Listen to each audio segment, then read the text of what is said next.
Hyper live in this hour. Let's do it. We begin with Championship Sunday X Factors. Hey, Hawk, who is the X Factor for Buffalo Sunday night? It's Amari Cooper. Hasn't had a ton of targets over the last 5 games, but when you watch how he played it the first time against the Chiefs, he was their threat down the field. They're going to need it. Trent McDuffie, defensive back for the Chiefs, has been playing lights out. Had Nico Collins locked up last week. They need production out of Cooper. Did Amari play Sunday in Baltimore? Yeah, he did 1 target, 0 catches. Okay, there you go. Neek, the Chiefs, who was their X Factor on Sunday? Yeah, I think it's Chris Jones. He has the ability to stop an offense all by himself, and he was impactful in the last game. He's always impactful in their most important game. Josh Allen has been really good at avoiding the pressure of Chris Jones, but you can only run for so long. We'll see what the impact he has on this game. NFC, Jeff, who was the X Factor for the Washington Commanders? Yami Brown from UNC. Yeah. What are he and Jaden Daniels' connection? 11 of 13, 85%, $187. He is lighting it up. This throw and catch was absolutely insane, but Brown's going to be, it needs to have a major impact for them to win on Sunday. We're starting to learn the names of these young guys in Washington. It's not just the quarterback. And then, Hawk, back to you. Who is the Eagles' X Factor? It's A.J. Brown. They're going to commit to try to stop the run of the Philadelphia Eagles and Saquon Barkley, which will create one-on-one matchups for A.J. Brown. Show up in your Honda Accord. Make sure you're reading Inner Excellence and be ready. And it just dawned on me. Does A.J. Brown have a Honda Accord deal? Because the Inner Excellence book with the number 1, right? Maybe Honda was like, hey, drive this in. I like pound the sales. That's a real receiver way to think about it. I'm just saying. We don't do nothing for free. You're not going to throw me the ball. I'm going to find a way. I'm going to make my money somewhere else. Linemen drive trucks, bro. We don't get them Honda deals. We don't get that. Silverado? Yeah. We got to get Silverado deals. Kmart, let's talk about the Eagles here for a minute. Let's talk in particular about Jalen Hurts. Yes. The last time they played the Commanders, which was right before Christmas, that's the game that Jalen Hurts got hurt. Had the concussion and missed several weeks. Didn't come back to the playoffs. Now, last week, we see him getting bent in a way that a human being is not meant to be bent. Right. What are we thinking about with his knee? What are we hearing about his knee? So today is important because we'll see and hear from Jalen Hurts today. He's expected to talk to reporters, but at practice, we'll see if he's a full participant, if he's limited. That'll give us a first sense of how the week is starting, because you want him to get out on the practice field. You want him to make sure that that knee is good to go. And Nick Sirianni was asked on the radio about Jalen. He said, we've been preparing as though Jalen's starting, but we're going to see how healthy he is starting today. Well, I don't think there's any question that if he is at all able to, he's going to play. This is the NFC Championship game. The question is, if his mobility is limited and that is such a huge part of his game, how does it impact the Eagles' ability to win this game on the ground, which is clearly the way they want to? Yeah, I mean, we were concerned about him getting hit in the head a week ago and how that was going to impact him. And now you have the knee on top of it. His running ability is a big part of what opens up the offense for Saquon. And we know the short yardage situations, he's important. We know in goal line and red zone situations, his athleticism is important. The margins are so small in these playoff games and championship games. Having to kick a field goal because your quarterback doesn't have the burst to get it done, it could matter. So we'll see early on in that game if he's able to break off a 20 or 40-yarder like he did against the Rams. Obviously, that's a big difference maker. Explosive plays decide a lot of these games, so we'll see. Yeah, I think when you look at Jalen Hurts and the way he plays quarterback, which I love Jalen Hurts as a football player, he's not a very anticipatory quarterback. He wants to see it and fire it. And the more things he has to consider, the more his process slows down a little bit. So when you have a head injury and you have to worry about going down, he's considering that. If he has a knee, he's considering that. When the snow was there and the elements, he was a little late on some of those throws.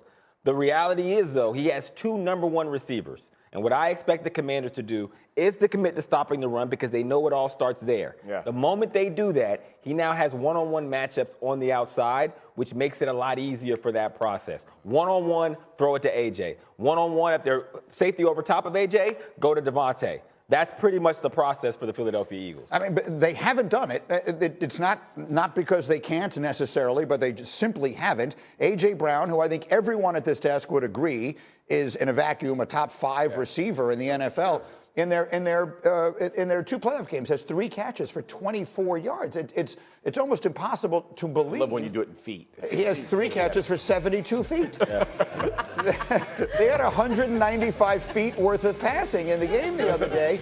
And look, this is 2025. Can you win a championship this way? I understand everything that's going on. I understand they're getting explosive plays out of their running game, which is even better than getting explosive plays out of the passing game because it's less risky. I understand that teams are committing more guys to the box, and that's the reason Saquon is breaking all these long runs. I just cannot envision a world in which you can win a championship in football today without at any point depending on your passing game. Like they're just saying, make me. Right. We keep saying that Hurts can't do it. Right. He hasn't had to. And so, like, if we are committed, and this is what the point I was making earlier, is offense is about being so good at one thing that the defense has to compromise themselves in order to stop it. They're so good at this that the defensive compromise themselves to stop it, and they still damn do it. Exactly. So, like, when someone stops it, like, I get what you're saying, Greeny. Like, I've watched enough modern football to also be skeptical that an offense like this can win. But we don't know that he can't. We know that he hasn't had to. And we'll see. Maybe he will be able to, or maybe the Commanders will be good enough to stop them, but no one's been able to do it yet. That's exactly right. So, I don't know. And even the idea of stacking a box, which is kind of what Hawk is saying and what you're saying, Greeny, is we're going to commit all these resources and assets to load this box up. That still allows for explosive plays by Barkley because once he gets past the line of scrimmage, he's taking it to the house. So he's already had an explosive run against Washington with a stacked box, against the Rams with stacked boxes. He continues to show everybody what he can do. And let me explain this part to you as well.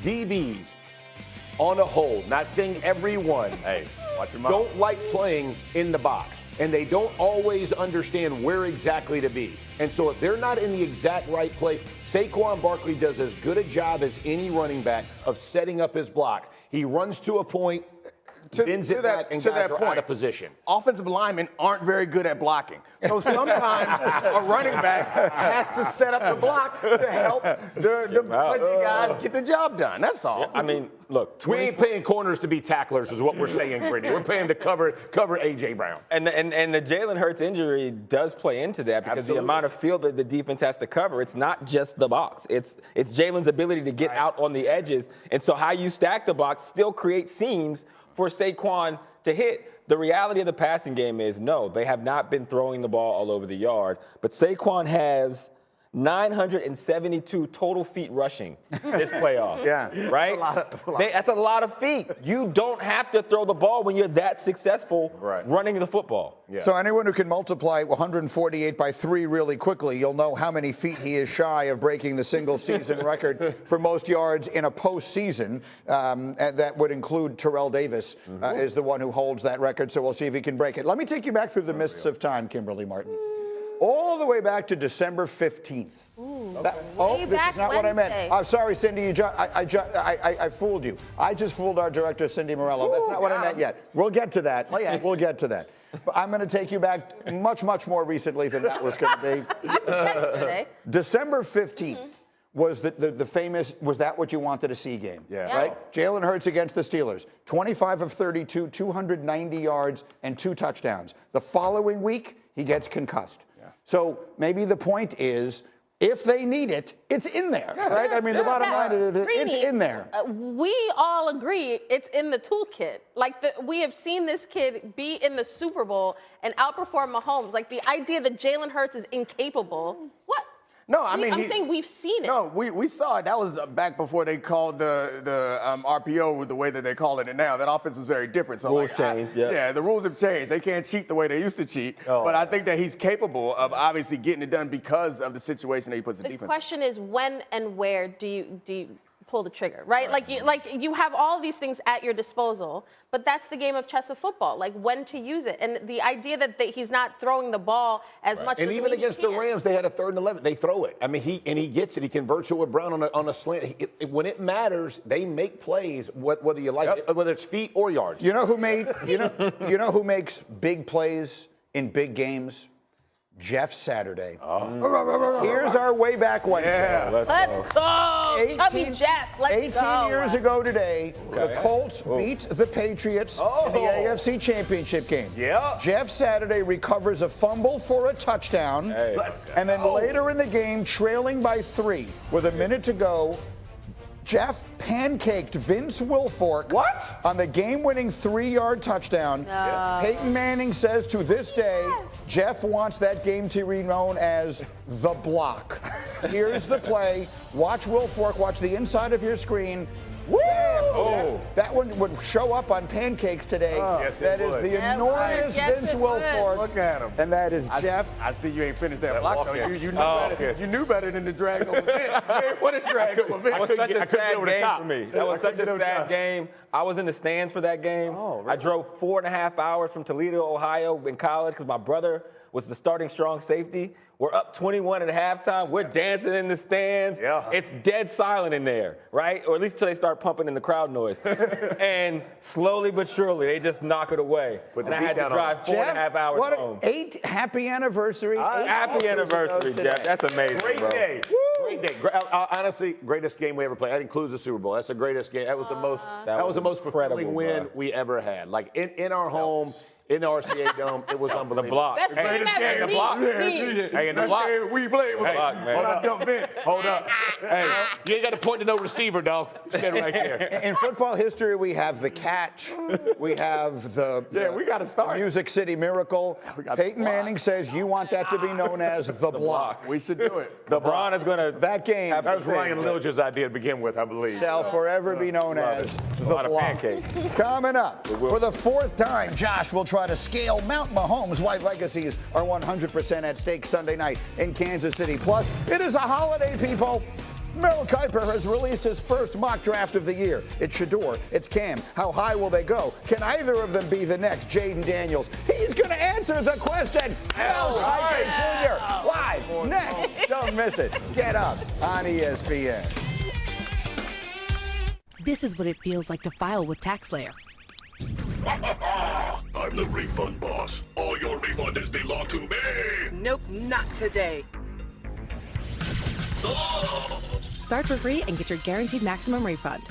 Whether you're a professional driver or just a fan, vehicle breakdowns are costly. It started tugging. It started making some really weird noises. The last thing I remember is just the engine cut out. If your check engine light comes on tomorrow, the repair could easily cost thousands. Is that transmission? It's an exhaust leak. Broken axle. But with Endurance, you could never pay out of pocket for a costly repair again. They covered a $14,000 engine replacement. I had a seat sensor that went out, $1,400. Endurance paid it. We got a brand new transmission, and we never seen the repair bill. Different teams, we are already in draft season. And today is a holiday because the man who invented the draft, Mel Kiper Jr., has released his first mock draft. 1.0 is available as we speak. Mel, welcome. It is a delight to have you with us on Get Up. Let's go through the top 3 picks. Everyone's waiting to see which quarterback goes number 1. Mel, who are the top 3 picks in your mock draft? Brandon going number 1, Tennessee. I'm taking Cam Ward, not because he's my highest rated quarterback. Shador Sanders is my QB1 because my friends in the NFL are saying, hey, the live arm, the mobility, the high completion percentage of 3 different programs. Doesn't throw a lot of interceptions, but he's a little careless, a little reckless with the football in terms of ball security at times. He cleaned that up a little this year. Certainly Cam Ward makes sense of that pick number 1 for Tennessee. Then you go to pick number 2. This is where, again, these 2 quarterbacks getting forced up just a bit. Who's the best player in this draft? It's Travis Hunter from Colorado. Be it wide receiver, corner, Cleveland needs a dynamic presence at that wide receiver spot. Sprinkle him in at corner. They go Travis Hunter, best player in the draft, over the quarterback in Shador Sanders. Shador Sanders would drop down to that 3rd spot. And I think when you look at number 3 and you're the New York Jets, people say, hey, Brian Daboll likes mobile quarterbacks. Well, hey, in Baltimore, they had Joe Flacco and then went to Lamar Jackson. Won with them both. Why not Shador Sanders? He's surgical in the way he goes about his business. He completes a high percentage of his passes. He's a guy certainly super tough in that pocket. Great instincts and awareness as well. To me, Shador Sanders with the ability he has, that magic when he throws that football, it would make sense with the New York Giants. They're my fourth and fifth highest rated players on the board. Taking them in at 1 and taking them in at 3, to me, would be okay. Meaning the quarterback. So let's just deal in Sanders for a minute here, Mel, because I do all season long. Have been doing the First Draft podcast with you and Field, and I'll be back with you guys again right after the NFL playoffs. I know that you have Shedeur Sanders as number 1 on your board between the two quarterbacks. What is it you think that will result in Ward going ahead of Shedeur? Because that's what I focus on when you do these mocks. Right, I think it's the arm strength, the superior arm strength with Cam Ward. He can make all the throws, all those different arm angles that he throws from. Shedeur's old school. He's traditional pocket passer. I love Shedeur, but I think the arm strength and all those angles and the mobility to beat you with his legs, he can do that. Now, Shedeur can roll right, roll left to make accurate throws, but the ability to run, he had 17. Cam Ward did 17 rushing touchdowns over the last 3 years. Remember, he did it at Incarnate Word, did it at Washington State, did it at Miami. I just think arm strength, mobility, edge, when I talk to my friends in the NFL, may give him a slight edge in terms of where he goes in the draft. I'm going to stick with Shedeur. I love old school, the way Brady did his work all through his career. I think Shedeur does. I'm interested to see, Greeny, one thing, and I almost did it. I'll wait till April to do trades. I almost had the Raiders going up from 6-2 to get Shedeur Sanders ahead of the Giants. So I think Tom Brady will see a little bit of himself in Shedeur. We know they have a relationship. I think Shedeur Sanders with the Raiders, by moving up from 6-2, could be something in the cards possibly. I'm with you. I have a bet with Mel that Shedeur Sanders will wind up going ahead of Travis Hunter. I will owe him an orange crush if I wind up going the way that it is right now in Mel's mock draft.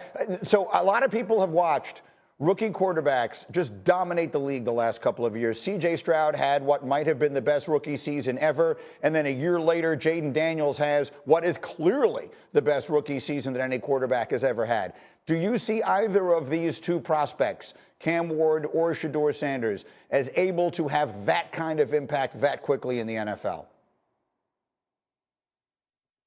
You're asking an awful lot, Greeny. That's very rare. That's historic. I mean, to have what Dan Marino did with 6 games in, to see what Stroud did last year. Jaden's been, and I've said this all along, all year, I'd say he's the 5th best quarterback in the NFL right now. I said it a long time ago. He was playing at the 5th best quarterback level. Number 1 is Patrick Mahomes. Number 2 is Lamar Jackson. 3 is Josh Allen. 4 is Joe Burrow. And 5 is Jaden Daniels. He's right now the 5th best quarterback in the NFL. And there's 4 grand slams at quarterback. No more, just 4. Now there's 5 with Jaden Daniels. So 5 grand slams, then a slight drop off down to the guys that are trying to get into that group or maybe never will be. But to see this kid play at this level, it's rare. So to expect Ward or Sanders to do it, I think expecting way too much. That's the beauty of Mel, is he will create his own topic all by himself and take it there, and it's better than anything that we had planned all along. All right, Mel, stay close by. We're going to have much more from you as we go. Can I bring this to the desk here? Mel's delay is such that I just want to get a quick thought from these guys here, Cindy, before we go down there and do the receivers. So let's just, if the Giants drafting a quarterback in that spot, do you see that possibility? The conversation will become, can they sit at 3 and take the quarterback, or is someone going to jump them? Do the Giants need to go up to number 2? Does someone else need to go up to number 2? Do the Browns take him at number 2? Right. I have said all along, I believe a quarterback will go 1 and a quarterback will go 2 in this draft. Yeah, I think you're absolutely right. I don't imagine that they'll allow it to happen because it's basic supply and demand. Mm-hmm. There's a lot of teams that need a quarterback. Right. They are going to be willing to pay, and I think the Browns will be willing to move. Yeah, but why? I mean, if you're the Browns, your quarterback just tore his Achilles again. Why would you get out? You need one too. Like, you better have everybody pay you a king's ransom and figure some other plan out. The 1 in 15's coming back to you. You got to get one. Don't point to me. Well, I'm just saying. You know what I mean? I'm just saying back. Don't we had point 18 at me years of success. and say 115. I mean, it's just a little different. But I'm saying, if you're the Browns, I ain't just giving damn you hands to yourself. I can give you a very inexpensive option for Cleveland next year with a quarterback who has had success with Kevin Stefanski. He goes by the name of Kirk Cousins. Can he possibly resurrect it there in Cleveland? He could be like a Russell Wilson kind of deal. All his money still getting paid by Atlanta. Watch that happen. Watch the Browns trade out of number 2. Here we go. Time for the catches of the weekend. Receive it. Let's go. Receive it. Nice catch. This is Hawkins. Caught. Hawkins What a spectacular catch. He guarded 2 people. Come on, man. He's getting yacked. This is my domain. Takes a pancake to the face. He receives it. This degree of difficulty is a 10 and might be the best catch of the entire NFL season.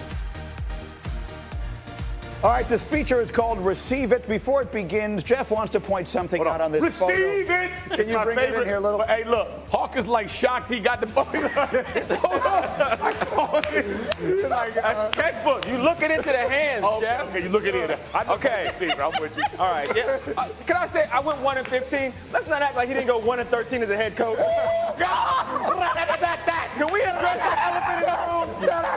No. Hey, no. I couldn't play, too. I can only coach him so much. If I could play, we'd be better. Man. We both at the top of the draft. All right, here we go. Let's get into receiver. Number 1, we got Puka Nacua Matata. This is a great catch, not only because it's just in itself a great catch, over the shoulder, on inbounds in the snow. The situation, this is them driving to win a football game. The previous play, Slay had broke it up, and he was feeling good. Puka Nacua is an incredible receiver. We know that. I think for me, these playoffs, it made it even more clear. Yeah. He's probably a top 5 in the league. Ooh. Next up, Sam Laporta, tight end, Detroit Lions. I think we all had the same feeling when we saw this. This is going to be on Receive It, and it should be. Completely perpendicular, left-handed. He doesn't even need the right hand's assistance to bring it in. Watch this. Thought about it. No, I got it. Lands, touchdown. Special play for the big dog. Yes, it is. All right, let's go to number 1. His name is DeCorian Moore. All right, this might be Lord have mercy, greatest football highlight in the history of the sport. To go up, make the Odell Beckham one-handed catch between 2 defenders, stay on his feet, break a tackle, and then run for a touchdown in a high school All-American game. This isn't just randos. These are all 4 and 5 stars. He wasn't done. The celebration. Not only will he be a top pick when his time comes. That's Travis Hunter. We almost lost maybe 2 future greatest football players to never see. Oh, my word. Travis Hunter almost tore both of his knees and almost killed a high school kid. I see you, Travis. You know how you guard a man like that. You don't never have to guard him. You take him out of the hospital. Take him out early. That's a great point. He saw the future. Coming up, is Jaden doing it better than anyone? Is Mel right? Super Bowls won by these other guys, 2 or 3 by between the rest of them. But I think Lamar Jackson is right in there with them.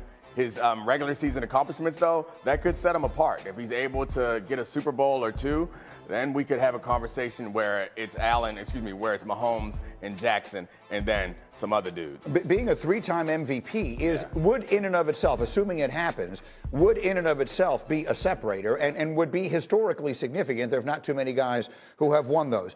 So what do you guys think? If you were to, right now for power ranking where we were expecting these guys to wind up, I mean, it's a big 4, and we'll dive into Mel's choice for the 5th. But if there's one guy who we think, Michael Jordan's a bad analogy because no one ever presented themselves as a legitimate rival to him. If there's one guy who's going to wind up being that to Mahomes, which of the 3 do you think it's going to be? Jeez, man, that's so tough. Like the one guy who stares down the barrel every time he plays him is Joe Burrow. Yeah. But Joe Burrow doesn't have the regular season success that Josh Allen and Lamar Jackson will have. If Lamar Jackson gets a Super Bowl, I'm like Neek. I think it's Mahomes, Jackson, and then everybody else. Yeah. The last 7 years, if Lamar wins this year, in the last 7 years in the NFL, 3 guys have won the MVP. Right. Lamar, Aaron Rodgers, and Mahomes. That's nuts. Right. The problem with Burrow is the institutional stability that they lack there. As good as he is, that organization just can't seem to get right more consistently enough. And the issue is that Lamar and Joe Burrow are in the same division, right? So you are constantly going up against the other great quarterback in your division before you can even get to the Josh Allen, to get to the Patrick Mahomes. I would say that Josh Allen, for me, because Josh Allen has played well against him in the playoffs already. I mean, he's already he's walked off the field where you thought it's over. And, you know, Mahomes makes this miraculous with Travis Kelce, that whole deal. He's walked off the field feeling like, hey, I've been better, and we unfortunately couldn't close the game, but you got to close it. He's still got a chance to do it this weekend. Sure. Burrow Yep. did actually go in there That's and right. beat him. Win. There was a moment in time where we wanted to call that Burrowhead Stadium. The Cincinnati Bengals players were calling that That's Burrowhead. right. Yeah. It feels like a lifetime ago. Say, I'm smoking on that Joe Burrow. My favorite clip of all time. All right, here's the next one.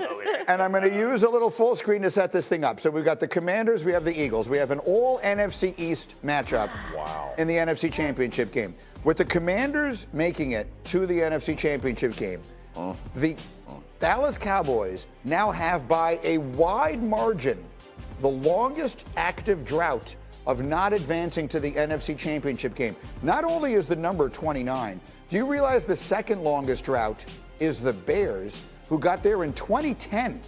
So the difference is 14 years ago versus 29 years ago. The Giants, meanwhile, also play in that division, and they let Saquon Barkley walk to Philadelphia. So my question is, which team should hate this game more, the Cowboys or the Giants? I think it's the Giants. I mean, the Cowboys have been doing this for a minute, and this specific game doesn't mean anything to them as much as it does, I would think, to Giants and Giants fans, because he was just in your room. He was just there. You was talking about you would lose sleep if you went to your rival, and now he's on the verge of having the best postseason run of any running back, and likely to get to John Mara hasn't slept all season. No. He literally telegraphed, like, what is my worst case scenario? Do not let this happen. Played out. I get that part of it. I get that John Mara hates this more than anyone, and Joe Shane hates it more than anyone, and Brian Daboll hates it more than anyone. I will say this, as a lifelong fan of a team that never wins anything, I think that there should be Giant fans that are rooting for Saquon Barkley. After all the years he gave you, after all the things he did for you, those people who were burning his jersey when he came back, that was an absolute disgrace. There are Giant fans who should be rooting for Saquon. Agreed. The question is which team. I understand that. For a team, the Giants. You listen. You had him, and you knew the dumbest thing you could do was let our guy go. They let him walk out of the building, and then he road stomps you. And by the way, he called his own tap out, so he didn't humiliate you even more, which just makes him look so much kinder and gentler than all the other knuckleheads who did him dirty. Okay, for the last of the answer the questions, I'm going to turn it over to our friend Mel Kiper Jr. Cindy, let's play it. This is what Mel said a few minutes ago here live for those of you who are just joining us. And then my question is going to be, do you think he's right? This was Mel assessing the performance of Jayden Daniels this year.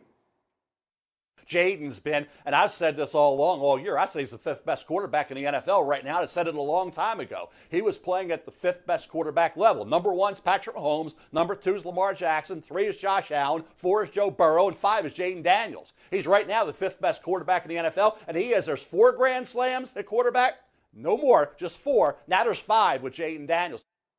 So answer the question, is he right? Is Jayden Daniels already, as a rookie, the fifth best quarterback in the National Football League? He's certainly the quarterback I would want fifth. I think his season, one season of body of work, is hard to make him fifth best, but I think I'm going to go ahead and do it. I think because what he's doing right now, it's so hard. And when I talk about quarterback evaluations, rookie guys, I think that the situation matters more than the quarterback. You go through the history of quarterbacks that have had success in this league, most of them have started in really good situations. There's a couple that haven't, Joe Burrow, and right now, Jayden Daniels. He started in a bad situation, and to have not just success, this man's a game away from the Super Bowl against a team that he has actually beaten in the past. This is outrageous. So, I think I might have to say 1 year was enough for me. To be clear, he would be the first rookie quarterback ever to start a Super Bowl if he does it. I mean, that's significant. The way Jayden Daniels has played suggests that he is a top 5 quarterback. To your point, the hard part is with 1 year of body of work and then the sophomore year where everyone kind of gets the tapes on you and then they throw everything at you is kind of when we really see where you're at. You see how it kind of worked with C.J. Stroud very similarly. But that being said, you look for guys that have such a handle on the game, and Jayden Daniels is 3, 4, 5 years more advanced than we've ever seen a rookie quarterback. So even the Matt Stafford argument, I'm kind of turning myself to say, I still feel good about Jayden Daniels as a guy. I totally respect the the longevity, the veteranness of Matt Stafford. But just consider what Jaden is doing. Not only did he knock off Baker and Todd Bowles, Dan Campbell and Jared Goff. Now he has a chance to take down Jalen and Nick Sirianni and a chance to face Josh Allen or Patrick Mahomes. Like what we are seeing when you talk about things that we've never seen, it's bigger than You're trying to help my argument. When you run it back that way, you ran Baker and Jared Goff. Now I'm like, okay, you're hurting. No, Jared Goff and Dan Campbell were 15 go into Detroit. and 2 this when year. That game, wait a second. Watching that game on TV, as special as it was to watch it, to be there in that building, to see a rookie quarterback go down the field each and every time Jared Goff and the Detroit Lions would score, Jalen Daniels said, you know what, here we go. I'm going to get this lead back for us. Every time it's the fourth quarter or overtime and you need a play, he's not managing games. You're not saying, hey, rookie, this is not, I love Mark Sanchez. This is not Mark Sanchez like, hey, lean on the run game, lean on your defense, lean on your offense. It is, hey, Rook, take us to the promised land, and each time he delivers. Yeah, it's been special. When we talked about it before, I would tell you, as much as I respect it, we're not talking about body of work. We're talking about right now. And if you were asking the top 5 to play it right now, you would put Daniels above Stafford, not because he didn't play, but because of all the intangibles Daniels is bringing to you. Right? I mean, you have the youthfulness, you have decision making early on in his career, you have his legs, what he can do with his legs, with his all of those parts that go into what has made Jaden Daniels so special this season. It doesn't, like, there will be an adjustment that defense coordinators will make to him, like every quarterback, right? He'll have to go through. But right now, the way he sees it and his decisions, he makes decisions like a vet makes decisions, and that's just rare. Not only that, but the ball placement within that. His ball placement, that Brown catch, the McLaurin, he puts the ball exactly. It's not like somebody's having to stretch to make it. He continues to put the ball and make it easier for his teammates. Right. That's what separates us. We have explanations for all the other, even the great quarterbacks, for like why they've fallen short. Go get him a real receiver. Right. Get him an offensive line. His defense ain't good enough. All those things are true for Jaden Daniels too. And you know where he is? He's in the Final Four. Right. It's really hard, and it's none of this is gimmicky. Like there's no scheme that he hasn't seen. There's no blitz that his skill set and his deep ball accuracy and athleticism can't overcome. Right. Dual threat puts him over the top. And even the Matt Stafford point, like Matt Stafford, I feel so good about because he's been in the league for so long and he has seen so much. It makes it feel like he has a deep control, which all the top 4 have. So for Jaden Daniels to be that way as a rookie, that's what I'm saying. You want to know what he's done? Do you know how much fun we always make of the Cowboys? We just did it. How long it's been? Do you know that the Commanders were the team that had been longer up until this week? The last time the Washington, they weren't known as the Commanders then, obviously, made the NFC Championship game was 1991. It was 91. Oh, wow. This franchise has redefined the word moribund. You can't be worse than they've been. And he has single-handedly brought them to this. Because we're not just talking about football. We're not just talking about football when we talk about the Washington Commanders. That organization was a cesspool. If you spent any time around it during the Dan Snyder tenure, you understand what that organization was and what it was mired in. So for him to come in with new ownership, new head coach, new vision, new leadership, and to do what he's doing, that is the context that also is needed. It also makes the name It also makes the name cooler. Don't you think about the Washington Commanders differently now? Mandos, stand up, Mandos. All right, coming up, we're talking about another great quarterback, the great quarterback, Patrick the Great. He's won 22 of his last 23 starts. How has he been able to do this? Is there any way the Bills take him down on Sunday? We'll answer that question after we see if Nick and Jeff can answer this one. Patrick Mahomes will be starting his 7th conference championship game, which is tied with whom for the second most all time? Brady obviously has the most with 14. Conference championships go back to 1970. The answer is next. All right. The bold Louisiana flavor. Going around. So here we go. Tom Brady started 14 conference championship games in his career, by far the most of all time. On Sunday,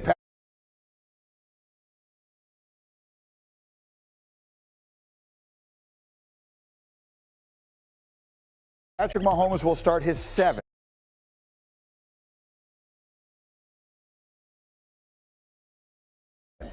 That will be tied for the second.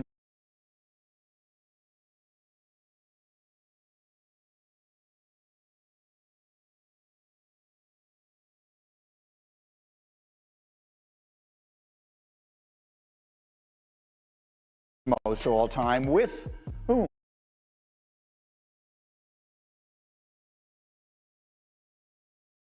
You know who I want to pick.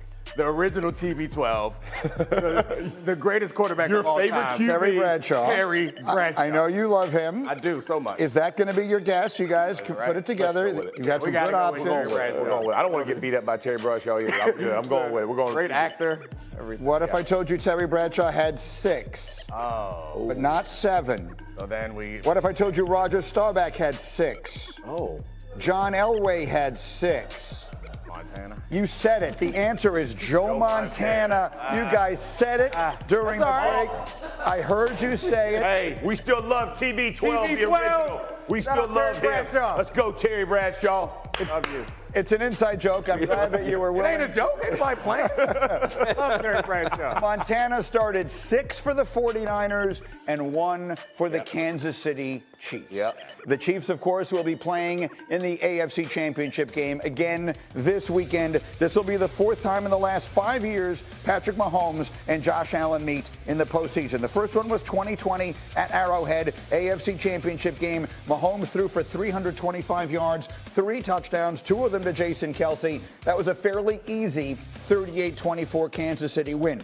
The next game between the two of them, the following year, divisional round, this might have been the greatest game in NFL history. After 3 go-ahead scores in the final 2 minutes, Kansas City in 13 seconds marched down the field to kick a field goal, force overtime, and they wound up winning it in the OT 42-36. Once again, if you said it was the greatest game in football history, I wouldn't give you an argument. And then last year, finally, Allen had it in his house in Buffalo, part 3. Back and forth it went. Neither team ever led by more than 7. Isaiah Pacheco scored a touchdown early in the 4th to put Kansas City up. Tyler Bass missed that game-tying field goal with under 2 minutes remaining. And there it is. It's Kansas City 3, Buffalo 0 when it matters. I know the Bills beat them this year, but when it matters, it has been all Kansas City. And I want to ask a question about the Chiefs. This is a serious question. You make fun of me all the time because I talk about point differential and all that. Cindy, please put the full screen up, okay? It's D12. Kansas City lost to the Raiders on Christmas Day of last year. Since that time, they're 22-2. One of those games they didn't try to win, right? It was this past year they sat everybody. So when Patrick Mahomes starts, they've only lost 1 game going all the way back to last Christmas. During that time, they are 16th in the league in offense and 9th in the league in defense. So they're not spectacular at anything but winning. How have they done this? Yeah. The formula is they protect the football and they convert on 3rd downs. And it's as boring can be. But situational football matters. And Andy Reid, Spagnuolo, you name it, Patrick Mahomes, you can call him a coach on the field as well. They all understand moments of football. And they don't get swayed by how many points they got to score. They want to score 1 more than their opponent. And that's easy to say. Right. It's hard to live. And they don't put themselves in a position to lose games. They allow the opponent to do that, and they take full advantage. I think all teams want to get you to play their game, and they want to get you in a situation that's advantageous for them. That normally means, like, we have a great defensive line, so we are going to play softer coverage to force you to compensate for our advantage there. The thing about what the Chiefs have is they are most comfortable in tight game, important clutch situations because they've had 2 careers worth of those. Like 7 times in the AFC Championship game, most guys don't make it there once or twice. They are so comfortable. And as we were talking about earlier, they practice for this in the offseason knowing, not hoping, knowing they'll be there. Let me reframe my question. In the early part of this run, it was very easy for just a regular fan like me to recognize, oh my God, they've got Patrick Mahomes, they got Travis Kelce, they got Tyreek Hill, their offense is unstoppable. Then it shifted to, they got the best defense in the whole league. Mahomes is just holding down the fort, and that defense is dominating. But they're not doing that anymore either. No. So that's how I'm trying to get to the bottom of.